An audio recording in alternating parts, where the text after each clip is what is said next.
I'm here with Tom Holland, who is a historian, author of so many books. You wouldn't believe how many books he's written, a classical scholar. And I've recently read and loved this book, which I recommend to everyone, Dominion. It's absolutely brilliant. The Making of the Western Mind. I've read this book and I've recommended it to everyone I can. It is a phenomenal work. And of course, he's written many others that are very well known, like Millennium. And we're thrilled that you're here. Tom Holland, welcome. Thank you very much. And thank you for that lovely introduction. Thank you so much for joining us. Now, when I said to people I was interviewing Tom Holland, they thought I was interviewing Spider-Man. I apologize for that. And I can't do handstands or put shirts on standing upside down. Many people get you confused. Yeah, all the time. Anyway, we're so thrilled that you're here. Now, just your background, your father was an atheist. Your background is all classical studies, and I think you said you disavowed belief in God when you were quite young. The awful truth is that if you'd asked me whose side would I be on, you know, when I was 10 or something, Pontius Pilate or Jesus, I would completely have gone for Pontius Pilate, because he had the eagles, he had the centurions, he had the glamour and the splendor and the charisma and the power and the dread of imperial Rome, whereas Jesus was just a kind of, you know, a scruff. And so over the course of my childhood, my youth, and then deciding to write history as a living, I wrote about Rome because that was what had always most fascinated me. And in a sense, it was like my interest in Christianity, which never faded, but it was kind of like the light of the moon compared to the rising sun. And I think when you were researching for this book, Dominion, you went to Sinjar in Iraq, and you had quite an experience there that had, I think, quite a big impact on you. Yes. So I was about 3 chapters into writing Dominion when I went to Iraq to make a film for Channel 4 about the ideological basis for what the Islamic State, which at the time, I think it was in 2016, was still very much on the scene, what they were doing. And we went to visit one town in particular, as you say, it was the town of Sinjar, which had been the main center for the Yazidis, who were a religious minority who were targeted with particular cruelty by the Islamic State. So when the Islamic State turned up in Sinjar, they killed the men, they crucified some of the men, they killed the women they didn't find attractive enough to sell as slaves, and those they did find attractive enough to sell as slaves, some of them as young as 9, they sold into slavery and particularly sexual slavery. But we got to Sinjar. I think we were the second group of Western filmmakers to get there. So only one group of journalists had been there before.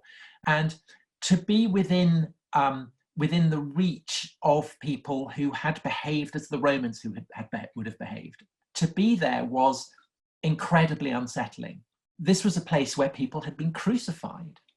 And I had a kind of abstract understanding, a kind of historical understanding of what the process of crucifixion had involved, but to stand in a place where the people who had committed crucifixion as the Romans had committed crucifixion, and they were within striking distance, brought home to me the full horror of it. And it brought home to me what it would actually be like to be crucified far more vividly than reading any books. And so I came back from that, and I rewrote my introduction to begin with the crucifixion, because I came back from it realizing, more even than I'd done before, that ultimately everything that is transformative and revolutionary about Christianity is focused in the idea of the cross and the transformation that Christianity brings about in the understanding of what the cross represents. And what did you understand about crucifixion in that moment?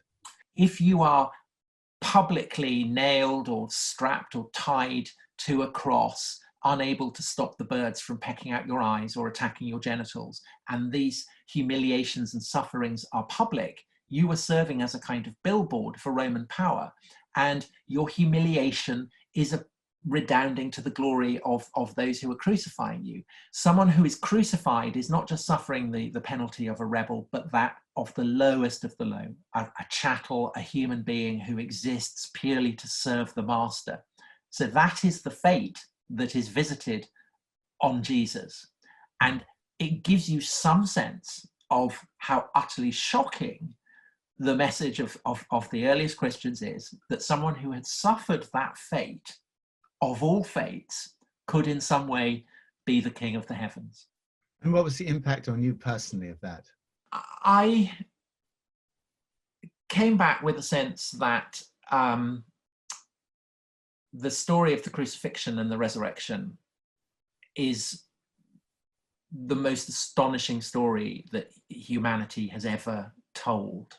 The cross is now probably the most universally recognized cultural symbol that humanity has ever devised. And so, purely in the most objective sense, the explanation for that has to be that it reaches deep into the heart, into the soul, into something that makes us human, that explains that. Thanks to Christianity, the cross has become the emblem of the triumph of the slave over the master, of the crucified over the crucifier, of the weak over the strong. And what was the impact of that then for you? I suppose at the moment I am in a process of wanting to take the leap into believing that, but a bit like someone on the top of a diving board, not entirely ready to take that jump. But I'm on the top of the diving board, let's put it like that. You said this, the crucifixion of Jesus to these 2.3 billion Christians who worship him as the Son of the Lord God, the creator of heaven and earth, is not merely an event in history, but the pivot around which the cosmos turns. I think that's so beautifully put. Am I really supposed to think that something that happened 2,000 years ago is the pivot around which the whole cosmos turns? If Christianity is true, then the crucifixion and the resurrection must be that pivot. I mean, it is right that time is divided into two, BC and AD, because everything does revolve around that idea that there is before Christ and then there is after Christ, and if that doesn't make sense, then Christianity is not true. What does Good Friday mean to you? I think particularly at the moment when the whole world is under a kind of shadow of darkness, you might think that in a moment of crisis like this, it would weaken the claims of the Christian story.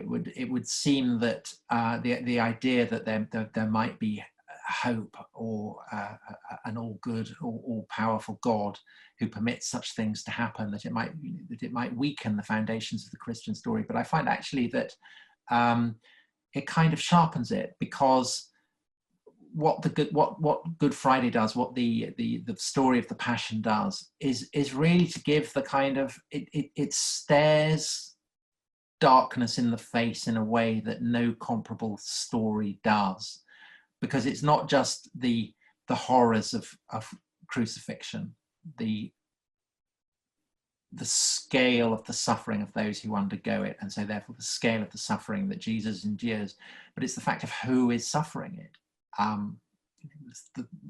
The abyss celebrating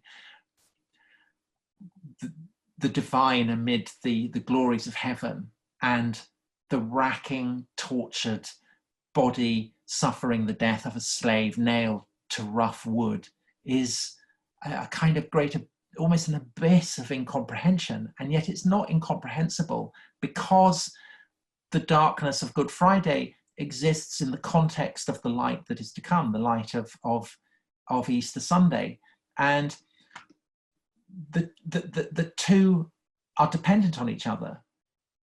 The darkness is darker because of the light that is to come, just as the light of Easter Sunday is all the more radiant because of the darkness that preceded it. Happy Easter to you and all your family. God bless. Thank you so much.